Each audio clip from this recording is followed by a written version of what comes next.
వాక్యమన్నది పవిత్రమైనది, కీళ్లను మూల్గును విభజించుచు దూరుచున్నది. వాక్యమన్నది.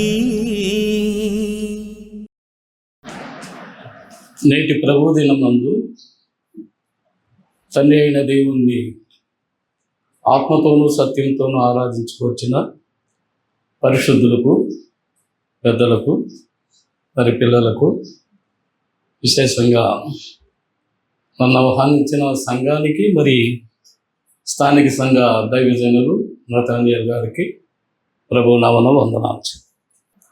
ఈ సమయంలో మనము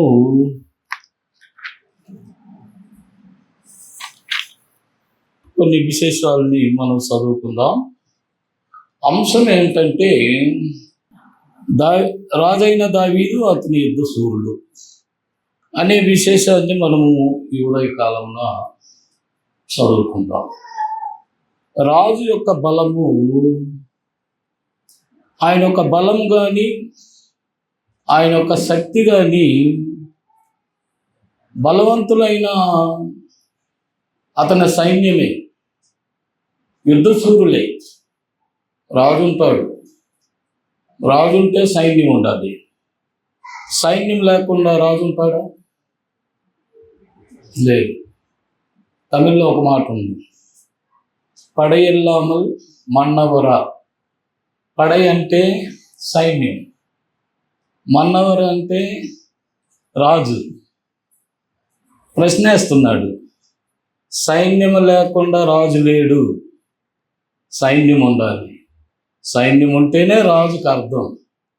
కాబట్టి రాజు, అతని యొక్క బలం ఎవరంటే అతని సైన్యమే, అతని సైన్యమే. క్రీస్తు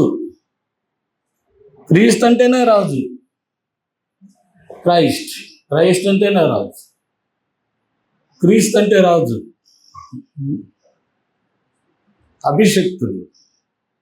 అభిషక్తుడు ఎవరు? క్రీస్తే కదా. క్రీస్తు అంటే అర్థానికి తెలియజేశాడు కదా నతానియేలు. ఏం చెప్పాడు? దేవుని కుమారుడు. దేవుని కుమారుడు అంటే అర్థం ఏంటి? యూదులకు రాజు. క్రైస్ట్ అన్నా కూడా రాజే. గ్రీకులో దాని అర్థము రాజు అని వస్తుంది. కాబట్టి క్రీస్తు ప్రభువులకు ప్రభువు, రాజులకు రాజు. మరి తన సైన్యం కూడా ఉండాలి కదా. ప్రభువులకు ప్రభువు, రాజులకు రాజు. అతని సైన్యం ఎవరు? పిలువబడిన వారు. అతని సైన్యం ఎవరు? పిలువబడిన వారు.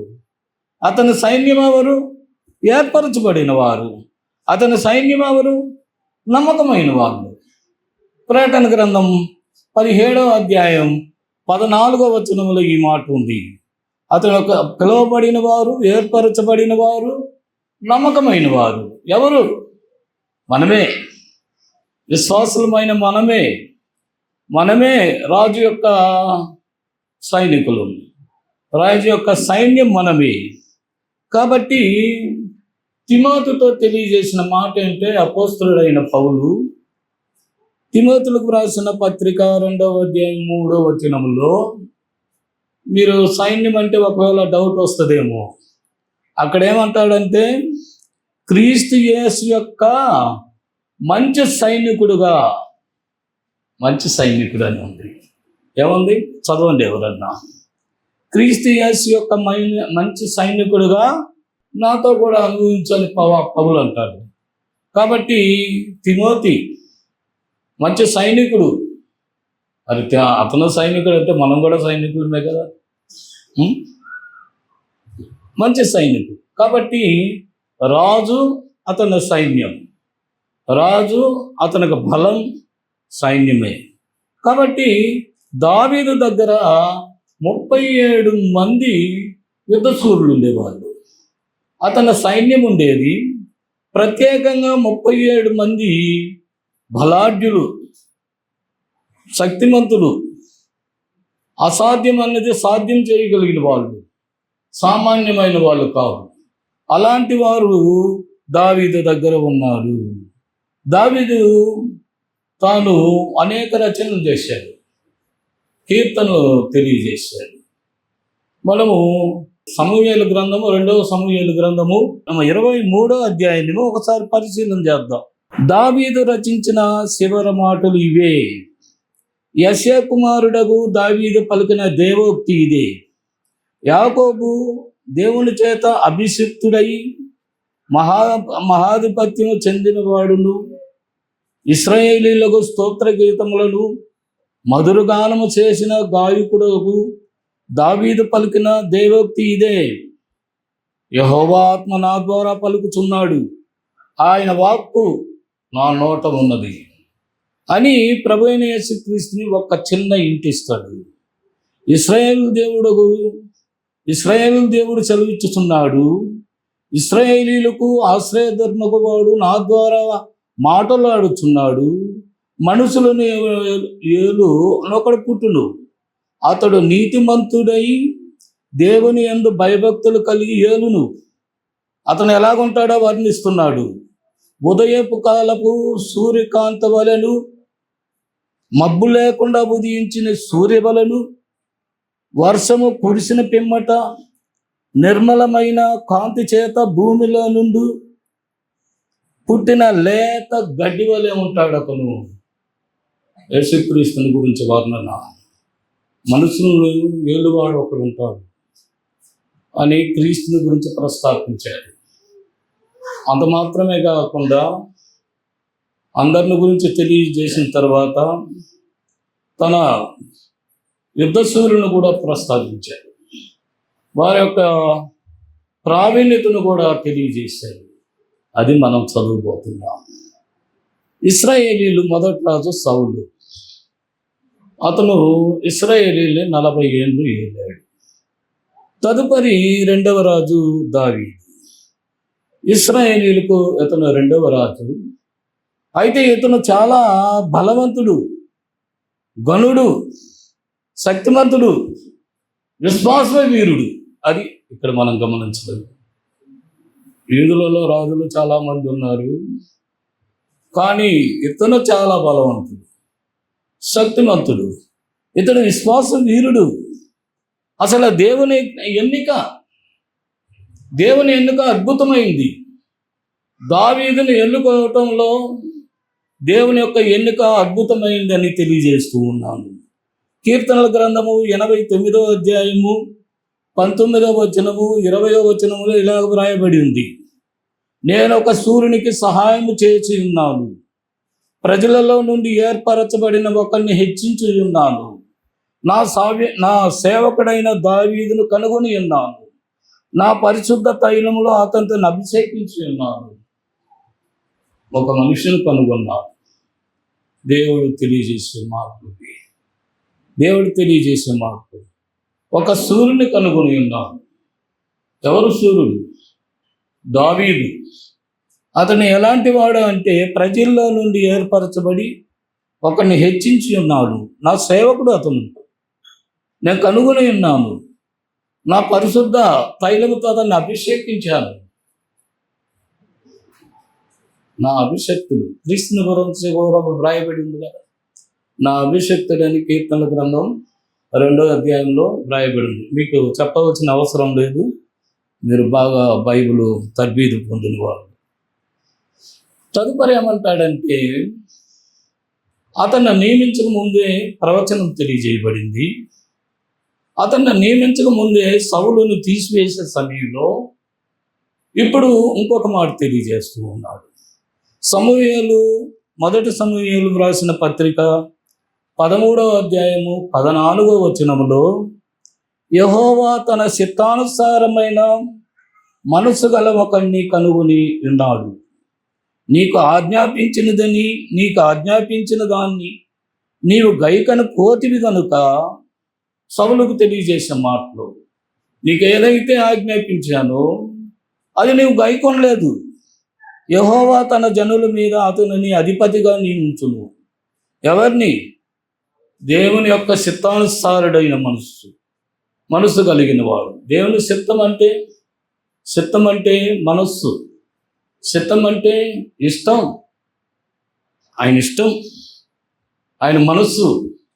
ఒక ఒక ఒక నా చిత్తమును, నా చిత్తానుసారమైన మనస్సు కలిగిన ఒకరిని నేను ఎన్నుకున్నాను. కాబట్టి దేవుని అయిన ఎన్నిక, ఒక సూర్యుడిని కనుగొని ఉన్నాను. దావీదు, అతన్ని రాజుగా నియమించబోతున్నాను. అతను ఎలాంటి వాడంటే నా చిత్తానుసారుడు, నా మనస్సు కలిగిన వాడు. అలాంటి వాడు దావీదు. దావీదు విశ్వాస వీరుడు, బలవంతుడు. అలాంటి వాడిని నేను ఎన్నిక చేయబోతున్నాను. దావీదుని గురించి వర్ణన. ఇప్పుడు మన ప్రభువైన యేసుక్రీస్తు కూడా సూర్యుడే, ఆయన కూడా సూర్యుడే. ఈ యొక్క ప్రవచనము ఆయనకి వర్తింపజేయచ్చు, కానీ మనం సూటిగా వెళ్ళిపోదాం. కీర్తనల గ్రంథము 45వ అధ్యాయంలో రచయితలు ఎలాగో తెలియజేస్తూ ఉంటారు. ఒక రాజుని గురించి ఒక రాయాలని కోరిక పుట్టిందంట అతనికి. ఆయన ఏమంటున్నాడంటే, నేను రాజును గూర్చి రచించిన దానిని పలికెదను, నేను రాసిన దాన్ని నేను పలుకుతాను, నేను పలికెదను. నా నాలుక త్వరలో వ్రాయువాని కలమ వలె ఉన్నది. నా నాలుక స్పీడా, కలమ స్పీడా? కలమే స్పీడు. రాయచ్చు, మాట్లాడుకోవచ్చు. మాట్లాడే కన్నా వ్రాయటం చాలా వేగంగా రాయొచ్చు. ఎలాగుందంట, ఒక రాజుని గురించి నేను పలికెదను, నా నాలుక ఎలాగుంటే త్వరగా వాయుచున్న కలం వలె ఉన్నది. ఆయన ఎలాంటి వాడో తెలియజేస్తున్నాడు. నరులందరికంటే అతి సుందరుడవై ఉన్నావు. ఈ రాజు ఎలాంటి వాడు అంటే నరులందరికంటే నీవు అతి సూర్యుడివై ఉన్నావు. నీ పెదవుల మీద దయారసము పోయబడి ఉన్నది, కావున దేవుడు నిత్యము నిన్ను ఆశీర్వదించును. ఇప్పుడు అంటున్నాడు, సూర్యుడా, ఏమంటాడు? సూర్యుడా, నీ కత్తి మొలను కట్టుకొనుము, నీ తేజస్సును, నీ ప్రభావంను ధరించుకొనుము. సూర్యుడా, ఈ రాజుకి మరో మాట ఏంటంటే సూర్యుడు. ఈ సూర్యుని గురించి తెలియజేస్తున్నాడు. నీవు కత్తిని మొలకు కట్టుకో, నీ తేజస్సును, నీ ప్రభావాన్ని నువ్వు ధరించుకో. రాజు ఎన్నిక దావీదు. కంపారబుల్ స్టడీ చేస్తున్నాను, పోల్చి చెప్పటం. ఈ సమయంలో రాజు దావీదు, రాజు క్రీస్తు, ప్రభువులకు ప్రభు, రాజులకు రాజు. సూర్యుడు, ఈయన కూడా సూర్యుడే. ఆయన గురించి వర్ణన కూడా మనము చదువుకున్నాం. ఇప్పుడు ఈయన గురించి వర్ణన ఏంటంటే, ప్రభు అయిన యేసుక్రీస్తుని గురించి వర్ణనకు ముందు మనము దావీదు ఎలాంటి బలం కలిగిన వాడంటే, అతను చాలా బలవంతుడు. తన విశ్వాసం, సింహం వచ్చింది, చంపేశాడు. ఎలుగుబంటి వచ్చింది, అవలీలంగా చంపేశాడు. ఫిలిస్తీయులు విరోధులు, ఇశ్రాయేలీయులకి విరోధులైన వారు. వాళ్ళల్లో గొల్యాతు మహాయోధుడు, పరాక్రమశాలి. ఆకారాన్ని చూస్తేనే భయపడుతుంది. ఆకారం, ఆయన యుద్ధం చేయని అవసరం లేదు. అతని ఆకారం ఎత్తుటి మనిషి.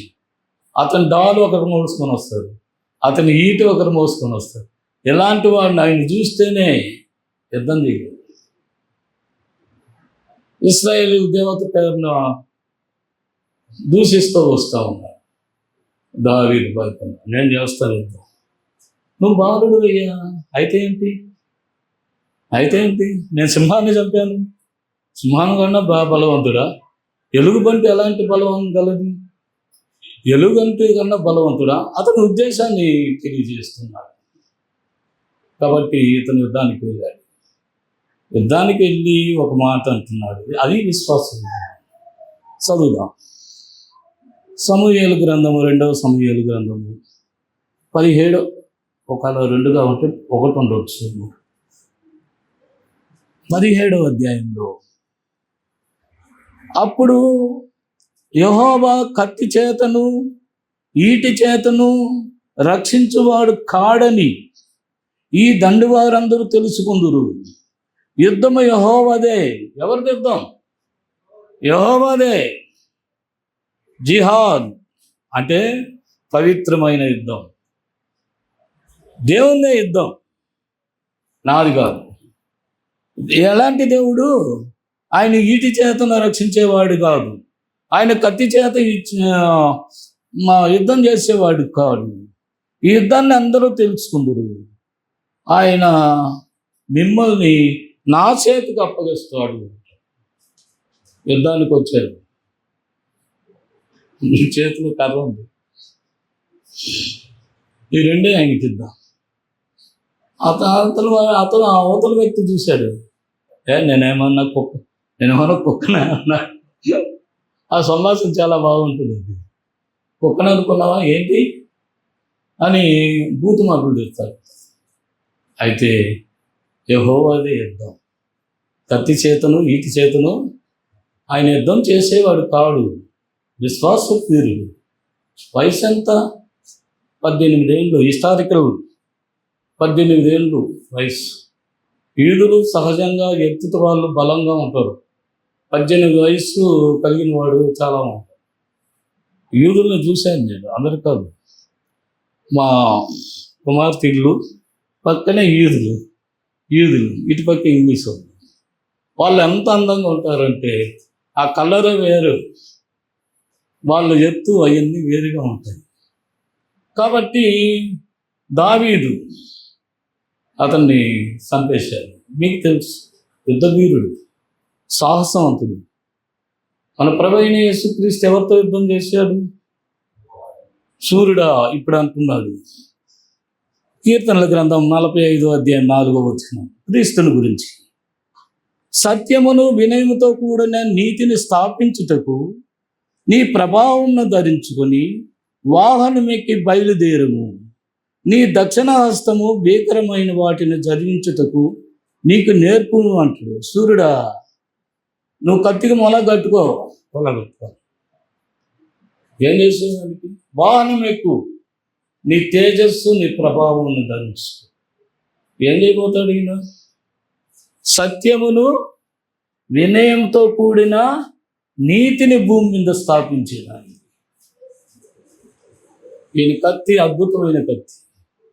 సత్యం, నీతి భూమి మీద స్థాపించేదానికి ఈ సూర్యుడు బయలుదేరాడు. ఆ సూర్యుడేమో తన కత్తి చేత ఈటి చేత చేయడు అని చెప్పి దేవుందే, యెహోవాదే, ఆయనే అని ఆయన నామాన్ని ముందు పెట్టుకొని యుద్ధం చేసి జయించినవాడు. చాలా యుద్ధాలు చేశాడు అతను. ఈ సూర్యుడు ఈయన భూమి మీద యుద్ధం చేసేదానికి రాబోతున్నాడు. కీర్తనాకారుడు ఈయన గురించి వర్ణించాడు. నువ్వు కత్తికి మూలం కట్టుకో. ఏం చేసేదానికయ్యా? మనసును హతం చేసేదానికే కాదు, సత్యాన్ని స్థాపించేదానికి. ఏంటో ఈయన కత్తి? నీతిని స్థాపించేదానికి భూమి మీద. ఎలాంటి రాజు బయలుదేరాడు? ఇకపోతే ఆయన అపవాదిని శోధన జయించాడు. అపవాదిని జయించటం సామాన్యమైన విషయం కాదు. అపవాది చాలా బలవంతుడు, మామూలైన కాదు. మన సార్ మీకు చెప్పుకుంటారు, దేవదానం గారు, దేని మీద ఆయన అధికారి, అవన్నీ మీకు తెలుసుంటాయి. సాతాను గురించి వర్ణించిన అవసరం లేదు. మహాబలవంతుడు, కానీ చాలా ఆకర్షణీయంగా మనుషుల్ని పట్టేస్తాడు. మనుషుల్ని ఈ రాజ్యము ఇదంతా కూడా నావే. ఒకసారి మొక్కమంటాడు, ఒకతాడా ఒక్కడు. కాబట్టి నాకు తెలుసు ఈ రాజ్యాన్ని ఎలాగా వశం చేసుకోవాలో నాకు తెలుసు అంటాడు ప్రభువారు. ఆ మొక్కు అంటే దేవుణ్ణి మొక్కాలి, నిన్ను కాదు. కాబట్టి అపవాది నిలవలేకపోయాడు యేసుక్రీస్తు. అతను విడిచి వెళ్ళిపోయాను అని విడిచేసి వెళ్ళిపోయాడు. జయం ప్రభువుదే. ఎంతవరకు మనం 2 రాజులను చూసాం. ఇకపోతే దావీదు యొక్క ఆయన సైన్యం అతను మరిచిపోలా. తన సైన్యాన్ని ఎవరు మరిచిపోలా. మరిచిపోతే వేరే వాళ్ళు మర్చిపోవాలి, కానీ ఇతను మర్చిపోలా. ఇక్కడ మనకు తెలియజేస్తూ ఉన్నాడు. మనము 8వ వచనానికి వచ్చేస్తాం. మనము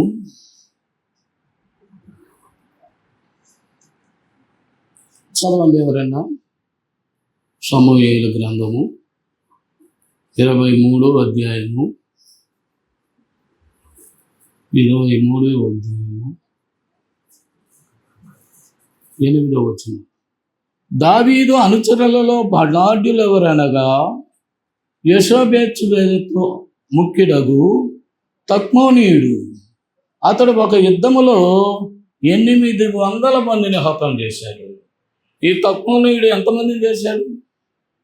800 మందిని హతం చేశాడు. సామాన్యమా? అసాధ్యం. ఇది అసాధ్యమైంది. 800 మందిని హతం చేశాడు. 800 మందిని హతం చేసిన యోధుడు, పరాక్రమవంతుడు, యుద్ధశూరుడు, బలాఢ్యుడు, అసాధ్యం అన్నది సాధ్యం చేయగలిగిన వాడు. సాధ్యం చేయగలిగాడు. పేతురు అంటాడు, ప్రభువైన యేసుక్రీస్తు ఒక మాట అంటాడు, ధనవంతులు దేవుని రాజ్యంలో ప్రవేశించారు. సూది బెజ్జంలో ఒకవేళ ఒంటి దూరొచ్చేమో కానీ దేవుని రాజ్యంలో ధనవంతుడు దూరుట అసాధ్యం అంటాడు. పేతుడికి డౌట్ వస్తుంది, మరి ఎవరయ్యా రక్షణ పొందేది? అసాధ్యమా ఇది? ఇది దేవునికి సాధ్యమే. ఎవరికి సాధ్యమో? ఇది దేవునికి సాధ్యమే. ప్రభువారు అనేది ఏం మాట? ఇది అసాధ్యమే అని పేతురు అన్నప్పుడు యేసు వారిని చూసి ఇది మనుషులకు అసాధ్యమే కానీ ఎవరికి అసాధ్యమే కానీ దేవునికి సమస్తమును సాధ్యమని చెప్పాను. మత్తయి సువార్త 19వ అధ్యాయం 26వ వచనములో. కాబట్టి అసాధ్యము అని ప్రశ్నిస్తే అది దేవునికి సాధ్యమే. దేవునికి మాత్రమే సాధ్యమా? మనుషులకు కూడా సాధ్యం చేయగలిగిన దేవుడు. ఆయన యందు విశ్వాసం ఉంచిన వారు, ప్రభువైన యేసుక్రీస్తునందు విశ్వాసం ఉంచిన వారు సమస్తం చేయగలరు. పౌలు స్టేట్మెంట్ ఇది. నన్ను బలపరిచిన వాని యందు నేను సమస్తమును చేయగలను. నేను ఉన్నతమైన స్థితి ఏంటో నాకు తెలుసు.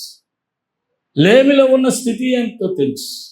శ్రమ అంటే ఏంటో తెలుసు. కష్టం అంటే ఏంటో తెలుసు. ఆకలి దప్ప అంటే ఏంటో తెలుసు. ఈ కార్యక్రమంలో నేను ఎంత శ్రమ పడ్డానో నాకు తెలుసు. ఇదంతా కూడా నేను ఒక్కనే చేయలేదు, కానీ నేను సమస్తం చేయగలను. ఎవరి ద్వారా? దేవుని ద్వారా.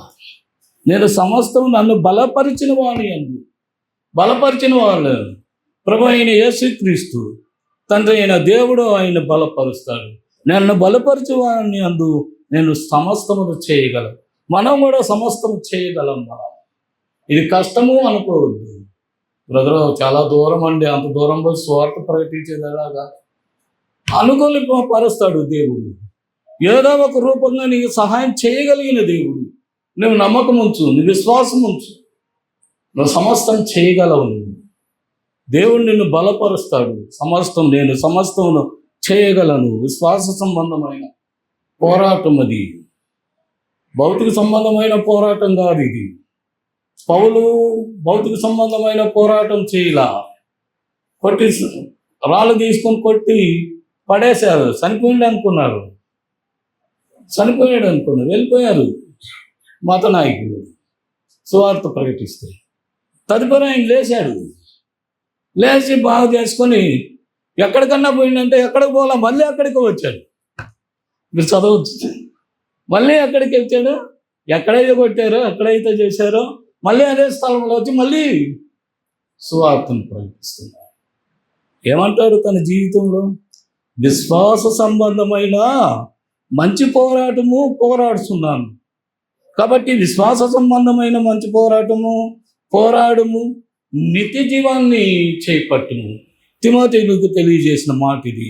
తిమోతేయులకు వ్రాసిన మొదటి పత్రిక 6వ అధ్యాయంలో మంచి యోధుడైన వ్యక్తి, విశ్వాసం కలిగిన వాడు తిమోతికి, సువార్థికులకి. నేడు సువార్థికులైన మనం దేవుని పక్షం ఉన్నవారు, యేసుక్రీస్తు సైనికులు, మంచి సైనికులు. విశ్వాస సంబంధమైన పోరాటం మనం పోరాడుతున్నాం. మన పోరాటము ప్రకృతి సంబంధమైన విధానం కాదు. ప్రకృతి సంబంధమైన విధానంలో ఒకప్పుడు దావీదుతో యుద్ధశూరులు ఉండేవాళ్ళు. అసాధ్యం అన్నది సాధ్యం చేయగలిగిన వాళ్ళు. 8 మందిని హతం చేయటంటే చిన్న విషయం కాదు. అసాధ్యమైంది సాధ్యం చేయగలిగాడు. కాబట్టి మన వల్ల తెలియజేసే మాట ఏంటంటే, మెలకుగా ఉండు, విశ్వాసం వల్ల నిలకడగా ఉండండి, పౌరుషం కలిగి ఉండండి, బలవంతులై ఉండండి. ఇవి లేకుంటే మనం యుద్ధం చేయలేము. మనలో పౌరుషం ఉండాలా, మనలో మెలకు ఉండాలా, విశ్వాసంలో నిలకడగా ఉండాలా. అలాంటి వాళ్ళు యుద్ధం చేయాలి. ఎవరంటే వాళ్ళు చేయరు. ఎవరంటే వాళ్ళకి సువార్తను అప్పగించలా. నువ్వు క్రీస్తు యేసునందు బలవంతుడు కమ్ము. ఒక యుద్ధం చేయాలంటే బలవంతుడు కావాలి. ఒక సువార్తను ప్రకటించాలంటే నువ్వు బలవంతుడు అయి ఉండాలి. వాక్య అనుభవం కలిగిన ఉండాలి. ఎవరన్నా ప్రశ్నిస్తే దానికి సమాధానము చెప్పగలిగిన సామర్థ్యం ఉండాలి. నమ్మకం కలిగిన వాళ్ళు, సామర్థ్యం కలిగిన వాళ్ళు. నమ్మకం కలిగిన వాళ్ళకి, సామర్థ్యం కలిగిన వారికే ఇది అప్పగించాడు. ఎవరికంటే అది అప్పగించలా. విశ్వాసముందు నిలకడగా, పౌరుషం కలిగి ఉండండి. విశ్వాసముందు నిలకడగా ఉండండి, పౌరుషం కలిగి ఉండండి. మీరు చేయుచున్న కార్యములను ప్రేమతో చేయండి. కక్ష చేతనో అసూయ చేతనో కార్యక్రమాలు చేయని అవసరం లేదు. ఏదో వాళ్ళు చేస్తున్నారు కాబట్టి మనం చేస్తున్నాం అనేది కక్ష. ఫిలిప్పీయులకు రాసిన పత్రికలు అదే కక్ష చేతనైను మిషా చేతనైను వాళ్ళు ప్రకటిస్తున్నాయి. అయినా పర్వాలే. ఏంటి కక్ష, ఏంటి మిష? మొన్న వచ్చాడు, ఈయన ఏం చేశాడు? మారు మనసు పొందాడు, సువార్తను ప్రకటిస్తున్నాడు. ఆయనైనా మేము ప్రకటించకూడదా అని కొంతమంది ఏం చేశారంటే ప్రకటన చేస్తున్నారు. వాళ్ళు ఎవరంటే సున్నత సంబంధులు, మరి ధర్మశాస్త్రమును ఇంకా మర్చిపోకుండా ఉండేవాళ్ళు. అలాంటి వాళ్ళు కక్ష చేత, మిష చేత సువార్తను ప్రకటిస్తున్నారు. నీకైనా తెలుసు, మాకు తెలీదా? కక్ష చేత, మిష.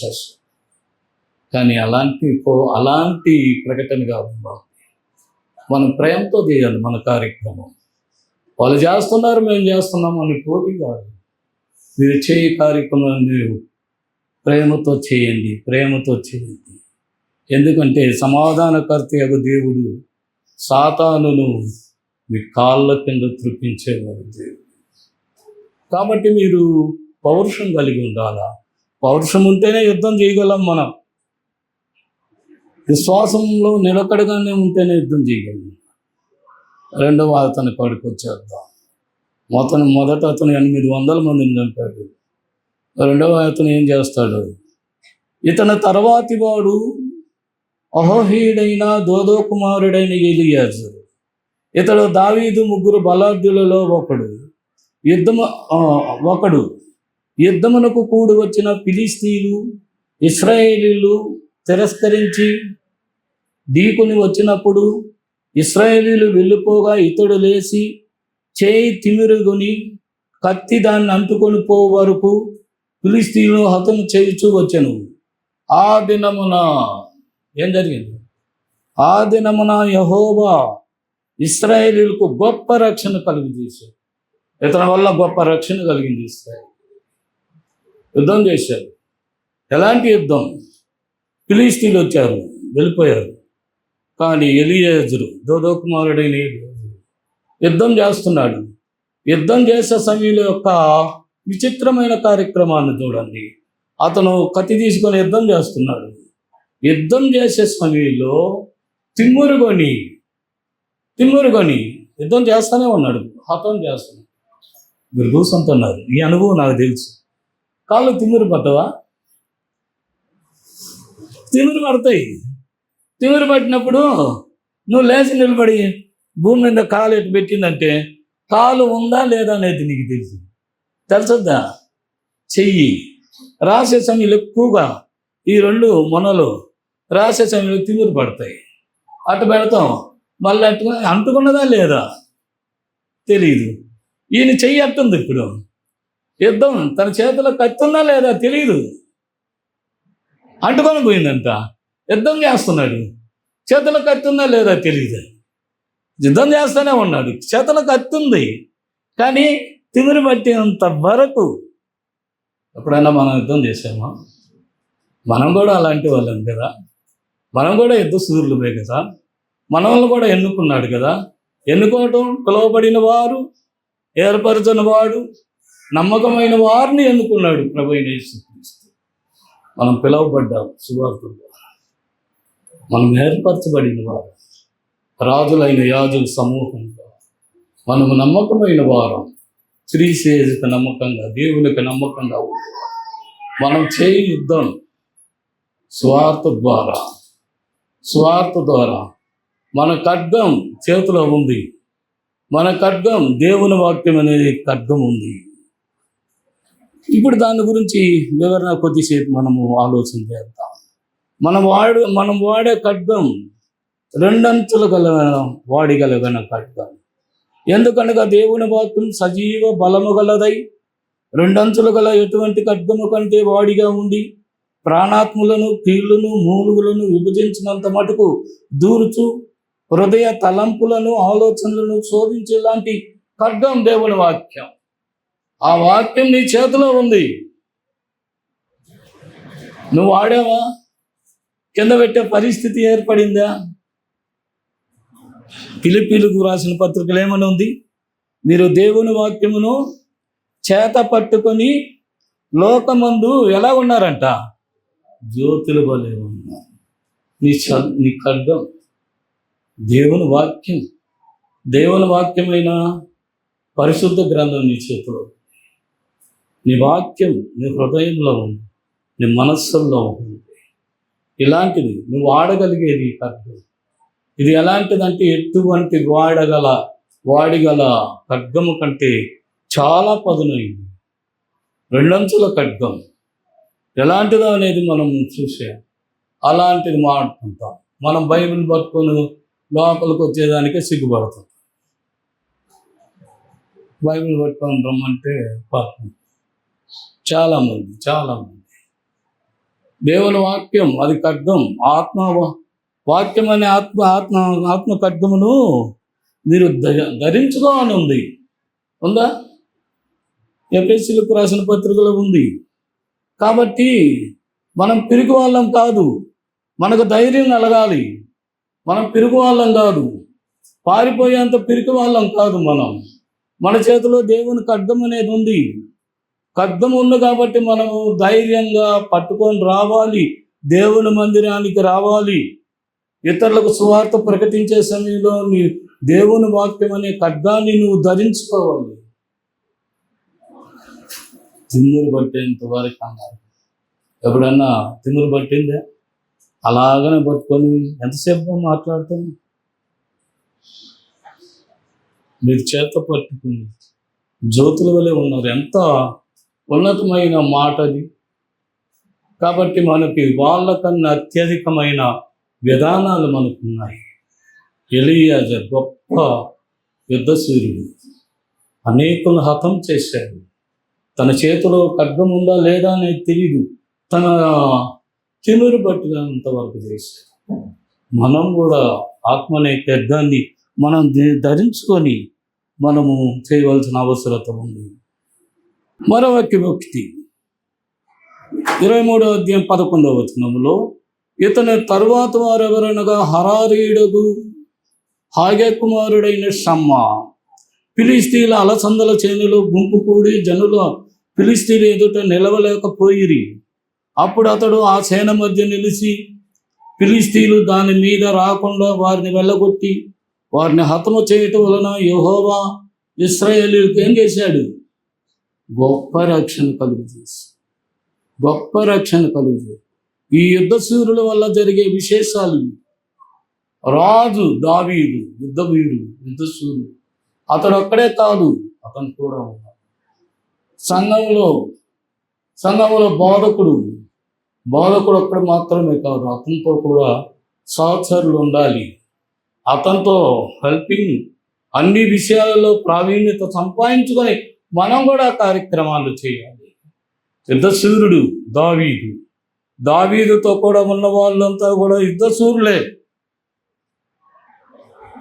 మన మధ్య ఉన్న బోధకులు ఉంటారు, వారితో సహకరించాలి. ఎవరిని కూడా అపోస్తలుడైన పౌలు విడిచిపెట్టలేదు.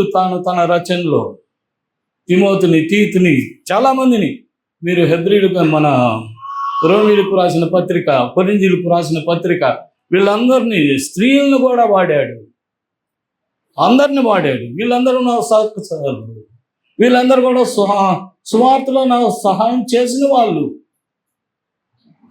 వీరి పేర్లు పరలోకమందు వ్రాయబడి ఉంటాయి. ఎవరిని కూడా విడిచిపెట్టలా. ఎందుకంటే వాళ్ళందరూ కూడా దేవుని రాజ్య నిమిత్తం పట్టుదల కలిగి సహకరించిన వాళ్ళు. సంఘం క్షేమాభివృద్ధి పొందాలంటే మనం ఒక్కళ్ళమే కాదు, ప్రభు అయిన యేసుక్రీస్తు రాజ్య స్థాపన చేశాడు. ఆయన వెళ్ళిపోయాడు, తన వాక్యాన్ని అపోస్తలులకు ఇచ్చాడు. అపోస్తలులు ఆ వాక్యాన్ని విరివిగా ప్రకటించారు. హతసాక్షులు అయిపోయారు, చంపబడ్డారు, ఆత్మ సంబంధమైన యుద్ధం చేశారు.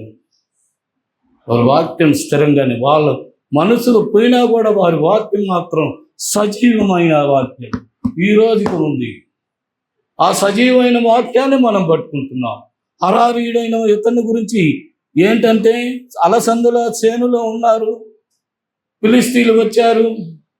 ఫిలిష్తీయులందరూ వచ్చినప్పుడు, ఈ సైన్యం వచ్చినప్పుడు వీళ్ళందరూ వెళ్ళిపోయారు. కానీ ఇతను మాత్రం వెళ్ళలేదు. ఇతను వెళ్ళకుండా అతను యుద్ధం చేశాడు, సైన్యాన్ని వెళ్ళగొట్టాడు. షమ్మా, రాజులకు రాజైన యెహోవా దేవుని యొక్క యుద్ధశూరుడు వెళ్ళలేదు. దేమాలాగా భయపడి వెళ్ళిపోలేదు. పౌరుషంగా ఏదో శోధన వస్తుంది, ఏదో సంఘం మీద వస్తుంది అనేసి చిన్న చిన్న గొడవలు ఏదో ఉండిందంటే బయటికి వెళ్ళిపోవటం కాదు. ఇక్కడనే దేవుని రాజ్యం, క్రీస్తు సంఘం. ఆ రాజు మన ప్రభు అయిన యేసుక్రీస్తు. యుద్ధశూరులు మనం. ఎన్ని శ్రమలు వస్తాయి, ఎన్ని వచ్చినాయి. పేతురు ఎలాగా చంపబడ్డాడు, మత్తయ్య ఎలాగా చంపబడ్డారు. ఒకసారి హిస్టరీ తిరగేసిందంటే హతసాక్షుల గురించి చాలా, యేసుక్రీస్తు కన్నా చాలా ఘోరంగా చంపబడ్డారు.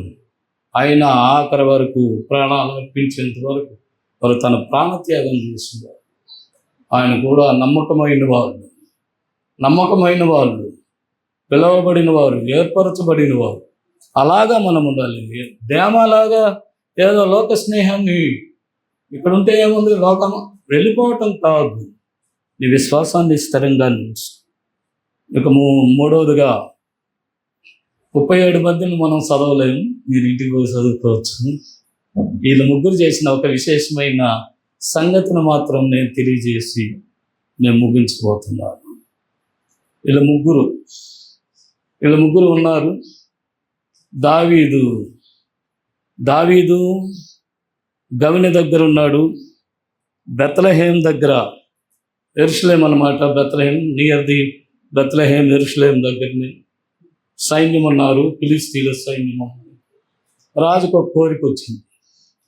ఎంత కోరిక అది, ఎలాంటి కోరిక అంటే, అతనికి వచ్చిన కోరిక ఏంటంటే, ఇదిగో యెరూషలేంలోకి పోయి అక్కడ ఒక బావి ఉంది, ఆ బావిలో నీళ్లు చేది నాకు ఇవ్వగలరా మీరు అన్నాడు. ముగ్గురు వెంటనే ఓకే అన్నారు. వెళ్ళిపోయి కావలి వారిని జయించి ఆ యొక్క నీళ్లను తీసుకొని వచ్చి దావీదుకి ఇచ్చారు. ఎంత బలమైన, ఎంత అది ఈజీ కోరికో లేదంటే బలవంతమైన కోరిక నాకు తెలియదు, కానీ నిజానికి అది కష్టమైన కోరిక. తన ప్రాణాలను అర్పించి కావలి వారిని జయించి ఆ బావిలో ఉండి నీళ్లు సేదుకొని వచ్చి రాజుకి ఇవ్వాలి. ఎంత కష్టమైంది. ముగ్గురు బలాఢ్యులు వెళ్ళిపోయారు, లోపల పోయారు, కావలి వాళ్ళని ఓడించారు, నీళ్లు చేరారు, తీసుకొని వచ్చారు, దావీదు చేతికిచ్చారు. దావీదు ఇది చేస్తున్నారు, తాగలా నీళ్ళు. యెహోవా సన్నిధిని ఆయన సన్నిధిలో నీళ్లు పారవేసి ప్రాణాలకు తెగించిన వీళ్ళు. ఏమో మంచి డైలాగ్ అది. అది ఎలాగుంటుందంటే, ఆ ముగ్గురు బలాఢ్యులు ఫిలిష్తీయుల దండులో కావలి వారిని ఓడించి దారి చేసుకొని పోయి బెత్లెహేము గవిని దగ్గర బావి నీళ్లు చేరి దావీదు నద్దకు తీసుకొని వచ్చిరి. 23వ అధ్యాయము 14 నుండి 17 వచనం వరకు ఉంటుంది. అయితే అతడు ఆ నీళ్లు త్రాగుటకు మనస్సు లేక యెహోవా సన్నిధిని పారబోసి, యెహోవా, నేను ఇది తాగను, ఇది తాగనయ్యా. కారణం ఏంటి? ప్రాణమునకు తెగించిపోయి తెచ్చిన వారి చేతి నీళ్లు త్రాగుదునా? ఎంత ప్రాణానికి తెగించేవారు. వాళ్ళు ఇచ్చే నీళ్లు నేను త్రాగుదునా? మనసు కష్టమైపోయేసింది ఆయనకి.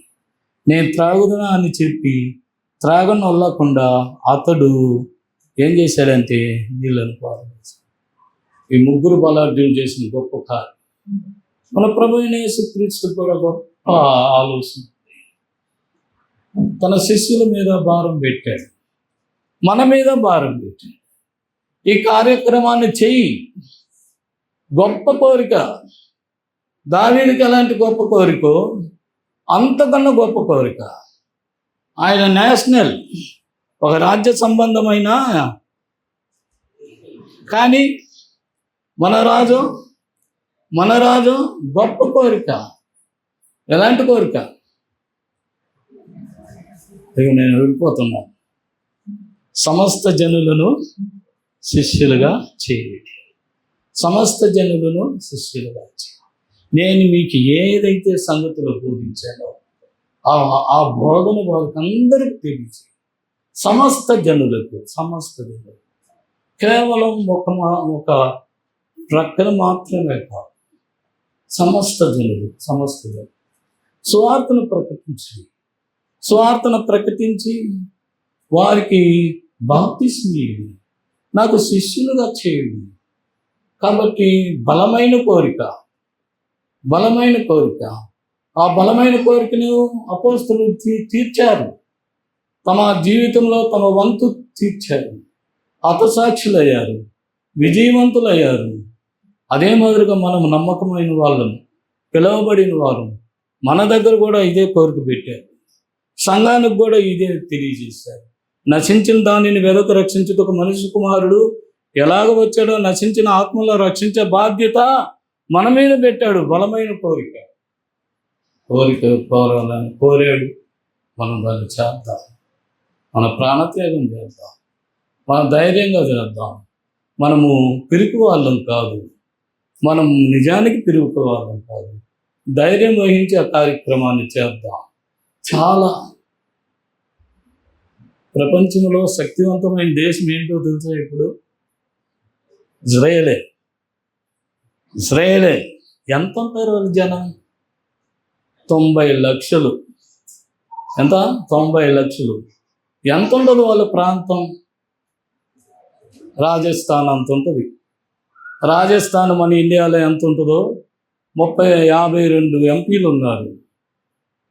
ఎడారి ప్రాంతం వాళ్ళకు ఉంది కాబట్టి విస్తీర్ణమైంది. అంతే, 90 లక్షలు. ఇరాన్, పర్షియన్స్ ఒకప్పుడు దేశాన్ని బిల్డ్ చేసిన వాళ్ళు. ఎంతమంది జనాభా ఉన్నారు?